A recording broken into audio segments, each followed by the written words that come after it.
Antes de abrirmos a palavra de Deus nesta manhã, vamos pedir mais uma vez a presença do Espírito Santo.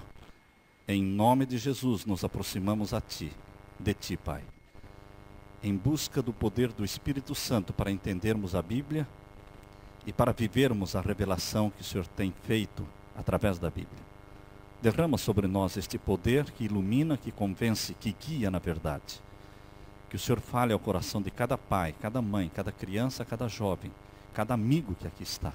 Em nome de Jesus. Amém. Em busca da santificação. Você já pensou em ser santo? Lhe agrada a ideia de ser santo? Ou é algo que você sente assim, um pouco de ojeriza? Santo? Quando um pastor, colocando a mão no ombro do seu jovem, disse: jovem, você não pode agir desta forma. Você está agindo de uma forma errada. Ele disse: pastor, mas eu também não sou um santo, não é? O pastor disse: eu sei que você ainda não é um santo, mas você precisa querer, desejar e sonhar em ser um santo. Quando nós começamos a sonhar em sermos santos, nós vamos chegar à santidade que Deus sonhou para nós, porque Deus é santo. Você sonha em ser santo? Você almeja ser santo? Será que a santidade é algo que está presente na sua mente? Algo pelo que você está orando, jejuando, pedindo? Eu quero ser santo como o Senhor, meu Pai Celestial, é santo. Eu quero, meu querido Jesus, ser santo como o Senhor, meu querido irmão, Jesus Cristo, foi santo aqui nesta terra. Queridos, é um desejo legítimo, é um desejo genuíno, que cada cristão que conhece a Jesus deve nutrir, alimentar, ou nós não precisamos pensar nisso? Em busca da santificação. Abrindo a palavra de Deus em primeira carta aos Tessalonicenses. A primeira carta que Paulo escreveu aos Tessalonicenses, capítulo 4 e o verso 3. Lá nós lemos: porque esta é a vontade de Deus, a nossa santificação. Qual é a vontade de Deus para a sua vida, meu irmão? Santificação. Deus sonha, Deus planeja, Deus espera que você e eu sejamos santos. Santos. Que nos abstenhamos da prostituição. A santificação na Bíblia sempre vem em contraste com prostituição, sempre em contraste com licenciosidade, sempre em contraste com paixões carnais. E agora abrindo a palavra de Deus em 1 Pedro, primeira carta de Pedro, capítulo 1, e os versos 14 a 16. Sejam obedientes a Deus. E não deixem que a vida de vocês seja dominada por aqueles desejos que vocês tinham quando ainda não eram, ou quando ainda eram ignorantes. Pelo contrário, sejam santos em tudo o que fizerem, assim como Deus, que os chamou, é santo. Porque as Escrituras Sagradas dizem: sejam santos, porque eu sou santo. Tal Pai, tal Filho. Isso é verdade com relação a Jesus, o Filho de Deus, e é também a verdade com relação a você, minha irmã, meu irmão, que também é filho de Deus. Em João capítulo 1, verso 12, no Evangelho de João, capítulo 1, verso 12, nós lemos: mas a todos quantos receberam a Jesus, deu-lhes o poder de serem feitos filhos de Deus, aos que creem no seu nome. O que somos? Filhos de Deus. Não somos bastardos. Não somos órfãos. Não somos seres abandonados. Somos filhos de Deus. E como filhos, devemos trazer em nossa vida, em nosso rosto, em nosso caráter, a marca registrada do nosso Pai. E a marca registrada do nosso Pai é santidade. O sumo sacerdote, no Antigo Testamento, tinha sobre a sua fronte uma frase. E esta frase era: santidade ao Senhor. Todos os que um dia serão arrebatados para o céu em nuvens. Eles receberão na sua fronte esse título: santidade ao Senhor. Porque eu sou santo, diz Deus. E eu quero que os meus filhos sejam também santos. Um santo homem de Deus. Uma santa mulher de Deus. Um sonho legítimo. A santidade presente na vida dos filhos de Deus, neste mundo, é uma santidade derivada do Pai, comunicada diariamente através do relacionamento espiritual com o Pai. Quando o nosso Pai diz: sejam santos porque eu sou santo, não devemos olhar para dentro de nós mesmos em busca da santidade, porque não é dentro de nós que vamos encontrar a santidade. Em Romanos capítulo 7, o verso 18, o apóstolo Paulo escreveu aos Romanos capítulo 7, verso 18, dizendo: porque eu sei que em minha carne, em mim, não habita bem algum. Com efeito, o querer está em mim, mas não consigo realizar o bem que quero. Paulo diz: em mim não habita o bem. Eu não posso buscar santidade dentro de mim. Todas as religiões falsas deste mundo ensinam seus membros, seus adeptos a olharem para dentro de si próprios, buscando forças. Mas o cristianismo, a verdadeira religião de Jesus Cristo, nos ensina a olhar para fora. Olhe para fora, irmão. Olhe para fora, não para dentro. Somente a religião de Jesus nos ensina a buscar fora de nós a verdade. Fora de nós o poder. Buscar fora de nós santidade. A santidade vem de Deus. É pela contemplação de Jesus, tal como está revelado nos evangelhos, que seremos transformados de glória em glória até sermos como Ele é. Abrindo a palavra de Deus na segunda carta de Paulo aos Coríntios. A segunda carta de Paulo aos Coríntios, capítulo 3 e o verso 18. Abra sua Bíblia. Segunda carta de Paulo aos Coríntios, capítulo 3 e o verso 18. Aqui nós lemos Paulo falando sobre a transformação que Deus quer fazer na nossa vida. Segunda carta aos Coríntios, capítulo 3 e o verso 18. Mas todos nós, com o rosto descoberto, refletindo como um espelho a glória do Senhor, somos transformados de glória em glória, na mesma semelhança, na mesma imagem, como pelo Espírito do Senhor. É pela contemplação de Jesus que somos transformados. Não é contemplando Jesus uma vez por semana, é contemplando cada dia, cada manhã, quando o sol desponta, você lança-se aos pés de Jesus, ajoelhado, entrega, contempla, medita, recebe o poder do Espírito Santo, recebe o poder para viver aquele dia. Diariamente contemplando, somos transformados de glória em glória, na mesma imagem, na mesma semelhança. Este é um trabalho que o Espírito Santo faz em nós. A santificação exposta nas Sagradas Escrituras tem que ver com o ser todo. Com o ser todo. As partes espiritual, física e moral. A santificação envolve tudo. Eis a verdadeira ideia sobre a consagração perfeita. Paulo ora para que a igreja em Tessalônica possa gozar esta grande bênção. E o mesmo Deus de paz santifique vocês em tudo. E que Ele conserve o espírito, a alma e o corpo. Vejam, irmãos meus, que a santificação envolve espírito, alma e corpo de vocês, livres de toda mancha, para o dia em que vier o nosso Senhor Jesus Cristo. Aquele que o chama é fiel e fará isso. A santificação envolve o ser todo. Jesus Cristo nos convida para sermos santos. Há no mundo religioso hoje uma falsa ideia, uma falsa teoria do que seja santificação. E é uma perigosa influência. Em muitos casos, aqueles que professam santificação não possuem santificação. Geralmente os que dizem-se santos não são santos. Quem o é, não diz que é. Aqueles que estão realmente buscando o perfeito caráter cristão, jamais condescenderão com o pensamento de que estão sem pecado.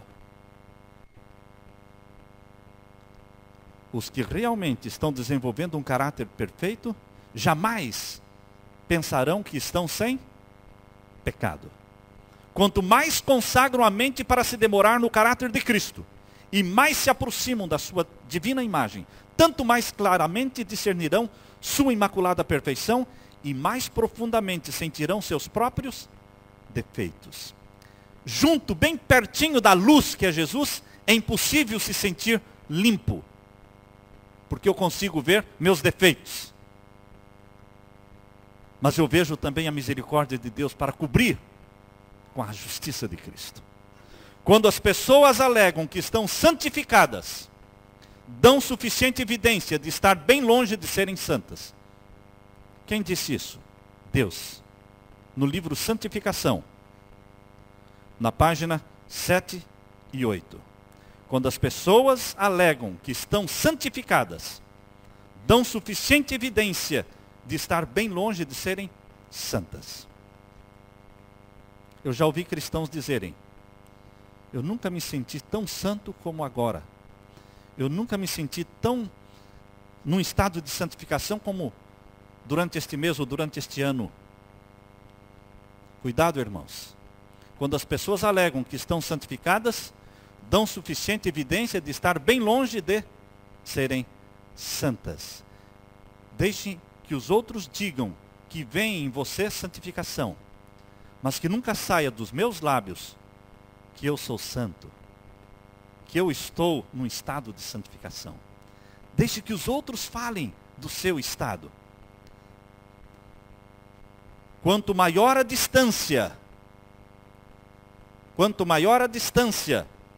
diz aqui, entre elas e seu Salvador, tanto mais justas se parecem aos seus próprios olhos.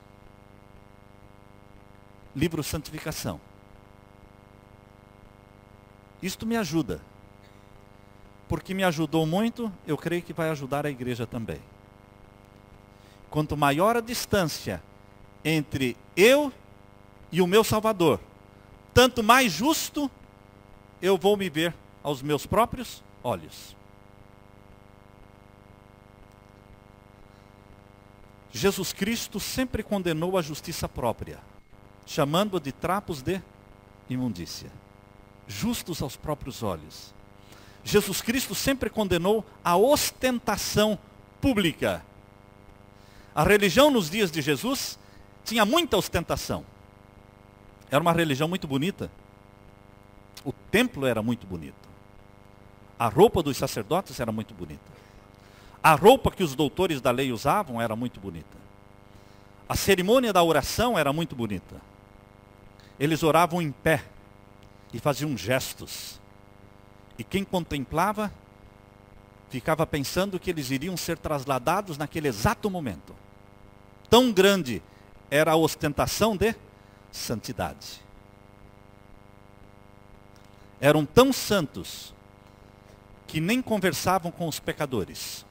Eram tão santos que se a sombra de um pecador tocasse neles, eles iam para casa tomar banho e para se purificarem. Eram tão santos, que Jesus Cristo para eles era pecador possuído pelo demônio. Eles disseram: você é possuído pelo demônio. Os santos daquele tempo.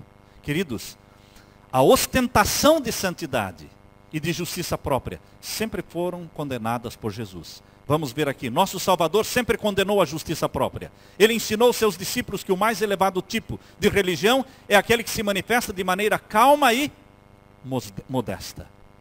Jesus aprova uma manifestação de santidade de uma religião pura e verdadeira, desde que ela seja o quê? Calma e modesta. Onde fica então o barulho? Onde fica então o vozerio? Onde fica então esta ostentação televisionada, na mídia, publicada nos jornais, de pastores santos, que tocam as pessoas, elas são curadas. De pessoas santas. Jesus Cristo só acredita numa religião verdadeira, que se manifesta de uma maneira o quê? Calma E o quê? Modesta.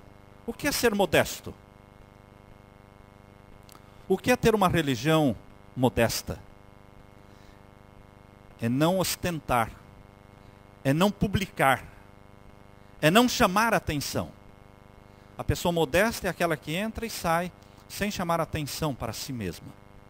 A religião calma e modesta é a religião de Jesus. Aconselhou-os a executarem suas obras de caridade sem estardalhaço. O que é estardalhaço? Quando nós contamos para todo mundo o que nós fazemos. As casas que nós demos para os fulanos. Sabe, eu dei 2 casas para ele. Deixe que ele conte quem deu. Não diga você.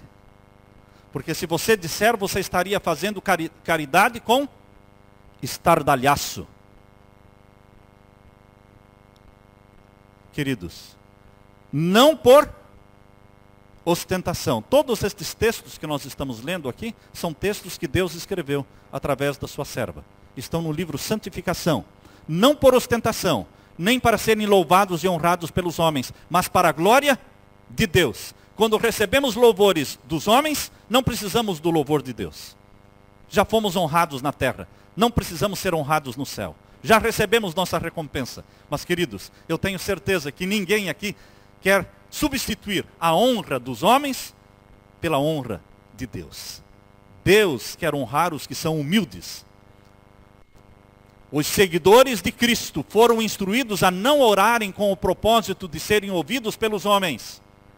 O que é que Jesus diz em Mateus 6,6? Mas quando você orar, entre no seu aposento.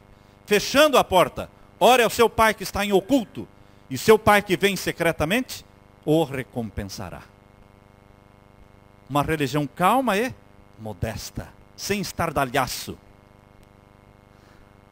O homem e a mulher, cheios do Espírito Santo, não são aqueles que ostentam a santidade na igreja, mas são aqueles que lá no seu quarto, fechadinho, com as portas trancadas, realmente buscam a santidade de Jesus e o batismo do Espírito Santo. Jesus condena a justiça própria. Aqueles que são verdadeiramente santificados não arvorarão sua própria opinião como uma norma do bem ou do mal. Não são fanáticos e nem de justiça própria. A santificação bíblica não consiste em forte emoção. Eu sei que este é um pensamento que pode chocar alguns. Mas é o que Deus fala.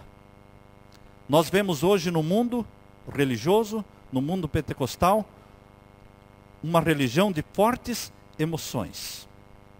Fortes emoções. Nós assistimos aqui um pedaço do vídeo que o pastor Jimmy passou para nós, mostrando não como deve ser feito, ele explicou, mas mostrando o que está acontecendo no mundo religioso. E você vê aquela multidão de milhares, de 50, de 100 mil pessoas que são elevadas. Elas choram, elas clamam, elas acenam as mãos, elas estão envolvidas num êxtase. Queridos, a santificação bíblica não consiste em forte emoção.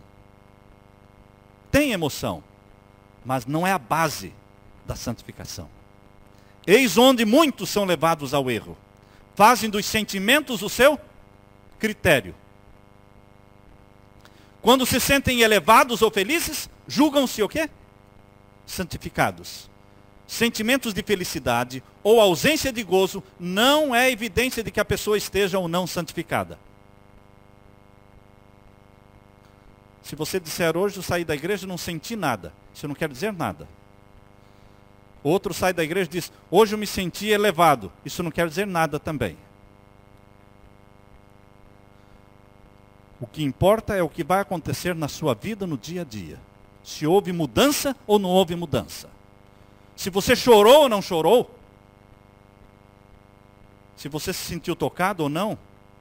Queridos, não é forte emoção. Não são sentimentos que são o critério. Não são sentimentos de felicidade ou ausência do gozo. Nada disso é evidência de que a pessoa esteja ou não santificada.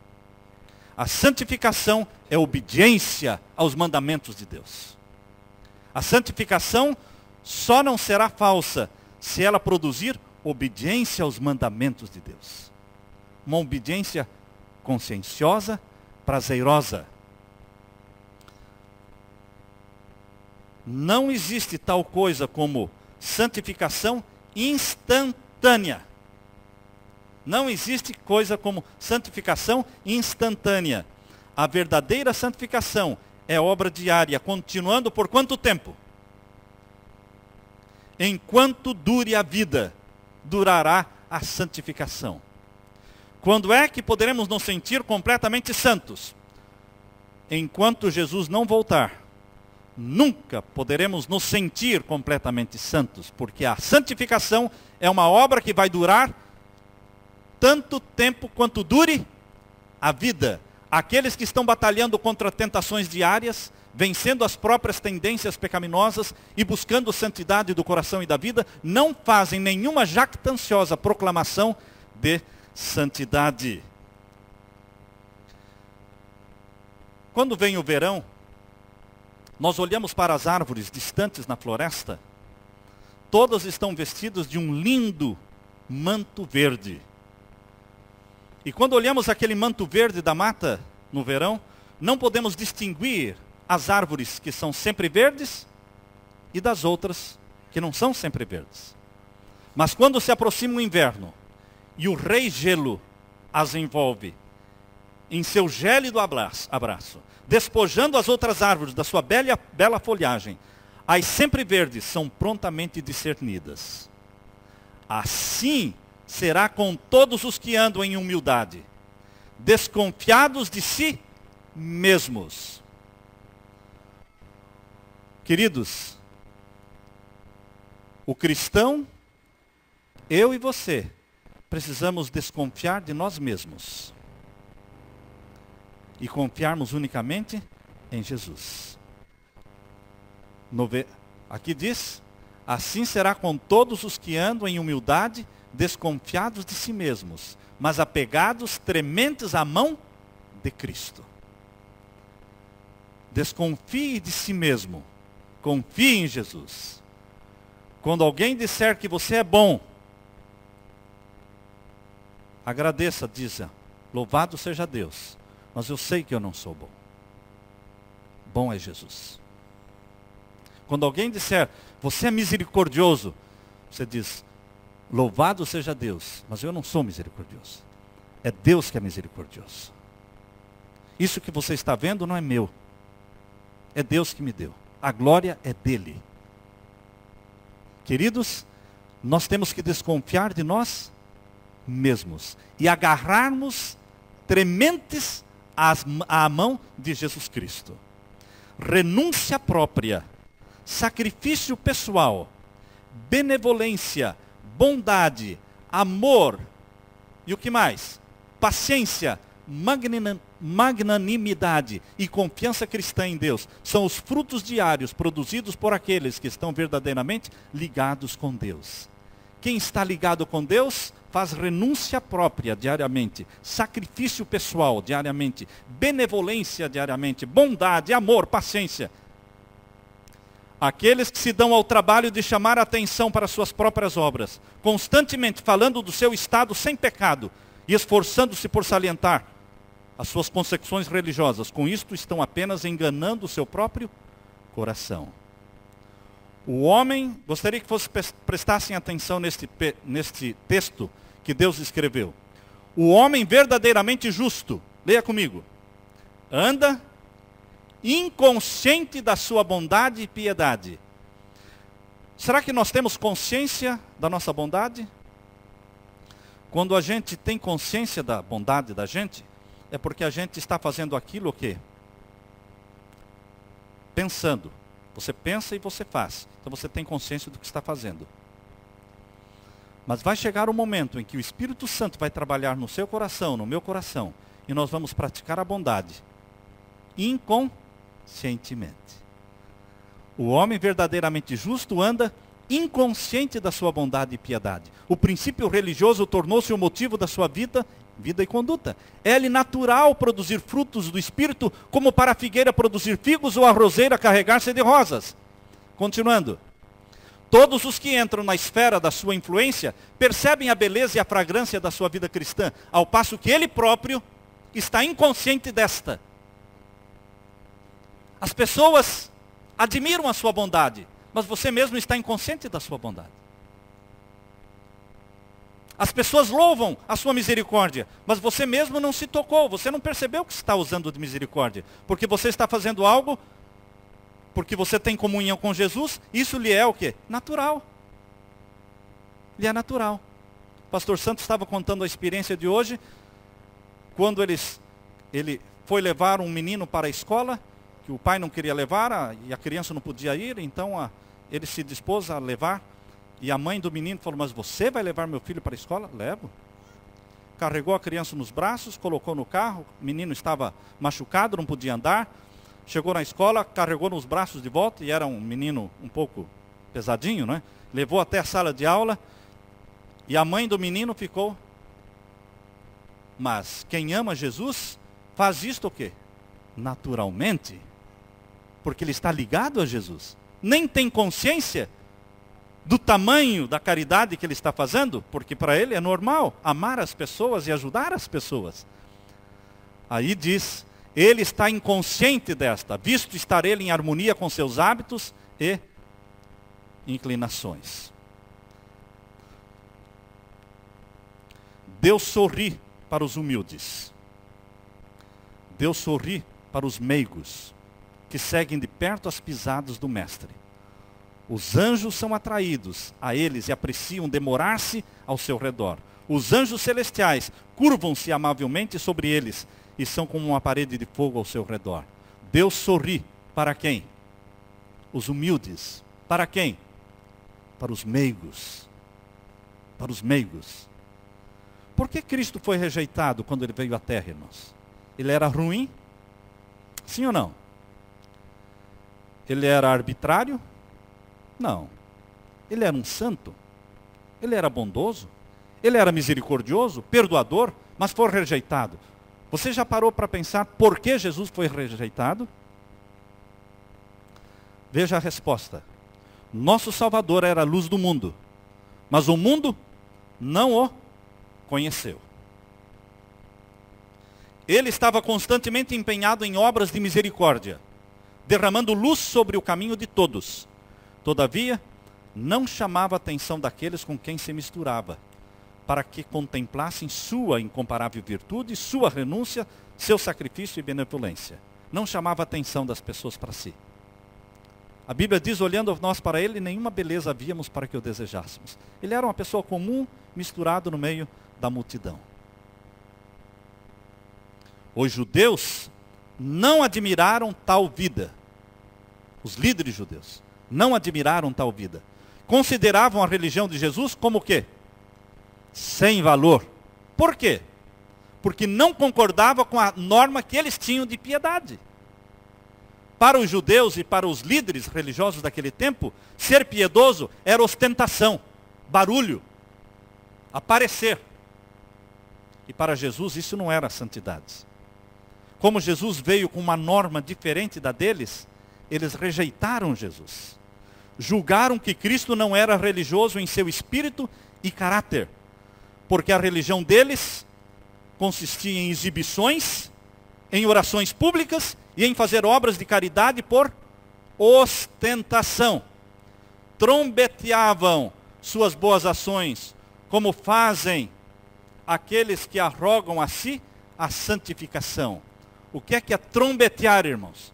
Contar para todo mundo o que nós fazemos. Por isso rejeitaram a Jesus.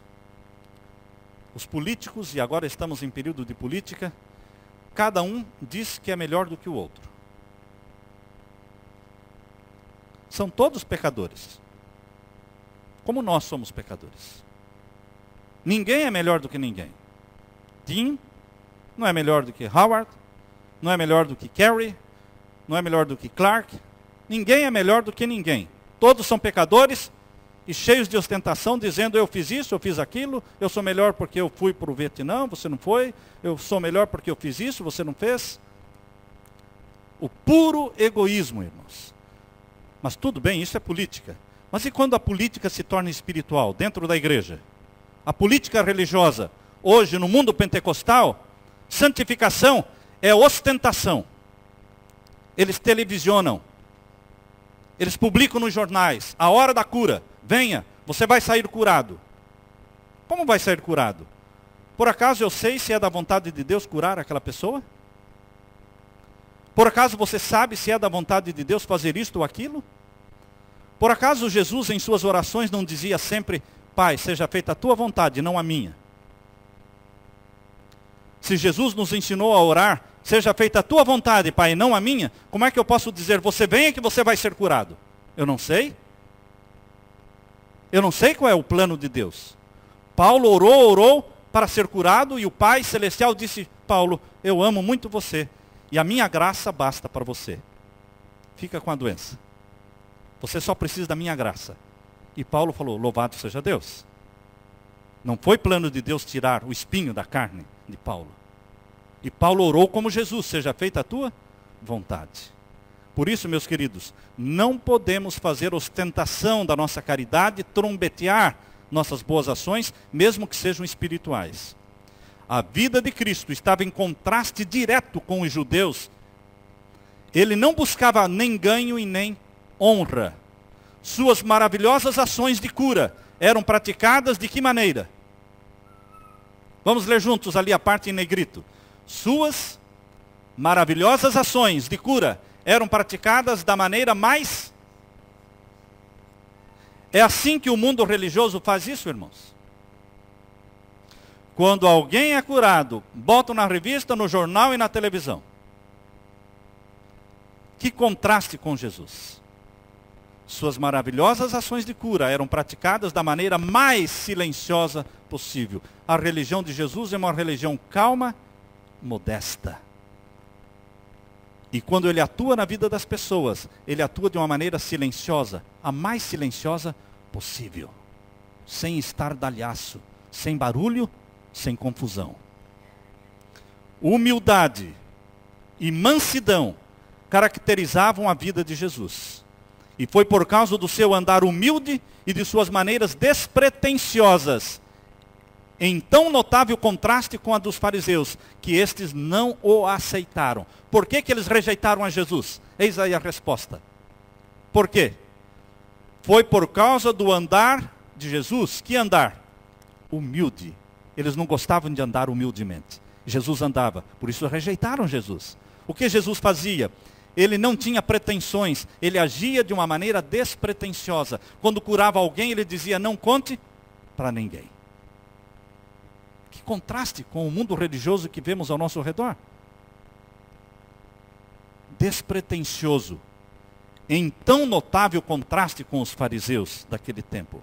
Os chamados servos de Deus hoje, agem como se fossem os senhores, mandam em Deus, em vez de dizerem como Jesus dizia, seja feita a tua vontade, Pai. Hoje não. Hoje, quando eu assisto pela televisão, os pastores orando, eu te ordeno, eu mando, eu faço, em nome de Jesus, eu faço, em nome de Jesus, eu... Queridos, Deus não é nosso empregado. Os servos somos nós. E humildemente deveríamos dizer, seja feita a tua vontade, Senhor. Nós estamos implorando pela cura deste irmão. Mas seja feita a tua vontade, não a nossa. Como Jesus agia diferente. Não há santificação sem obediência, irmãos. Ellen White conta a história de uma mulher. Ela diz que esta mulher dizia estar santificada por Jesus. E ela fez a seguinte afirmação. Se eu precisar deixar o meu cachimbo para poder ir para o céu, então eu vou dizer, adeus céu. Não posso vencer meu amor ao cachimbo. Mas ela dizia estar santificada. Mas não houve o quê? Reforma.